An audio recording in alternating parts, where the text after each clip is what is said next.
বন্ধুসকল আসলতে মই ঘৰতে অলপ চেষ্টা কৰিছিলোঁ যে ভেন্দি কেনেকৈ লগাব পাৰি আৰু তাৰ বাবে বজাৰৰ পৰা গুটি আনি এনেকৈ তিয়াই থৈ দিছিলোঁ। তাৰপিছত অলপ টিশ্যু পেপাৰত ৰাখি দিছিলোঁ আৰু চাওক 36 আৱাৰৰ ভিতৰতে এনেকুৱা গজালি মেলিবলৈ আৰম্ভ কৰিলে।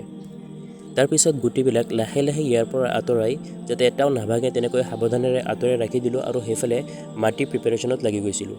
অৱশ্যে ইয়াৰ বাবে সাৰুৱা মাটিৰ দৰকাৰ যদিও অলপ বালিয়া মাটি হ'লে তাতকৈ বেছি ভাল। তাৰপিছতে দি লৈছোঁ এবিধ ফাংগিচাইড, কাৰণ মাটিত বিভিন্ন ফাংগাছ থাকিব পাৰে, সেইকাৰণে ফাংগাছ মুক্ত কৰিবলৈ এবিধ ফাংগিচাইড দিছোঁ আৰু এইটোৰ নাম হৈছে চাফ। ইয়াৰ বাহিৰেও ট্ৰাইকোডাৰ্মা, আটাইতকৈ বেছি ভাল ট্ৰাইকোডাৰ্মা আছে, সেইটো ইউজ কৰিব পাৰি।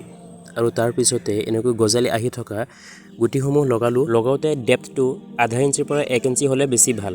আৰু লগোৱাৰ 3-4 দিনমান পিছতে পুলিসমূহ চাইছেনে কিমান ডাঙৰ ডাঙৰ হৈ গ'ল। আৰু তাৰপিছতে দুদিন একেলেঠেৰে বৰষুণ পোৱাৰ কাৰণে মাটিখিনি চেপেটা হৈ বহি গ'ল।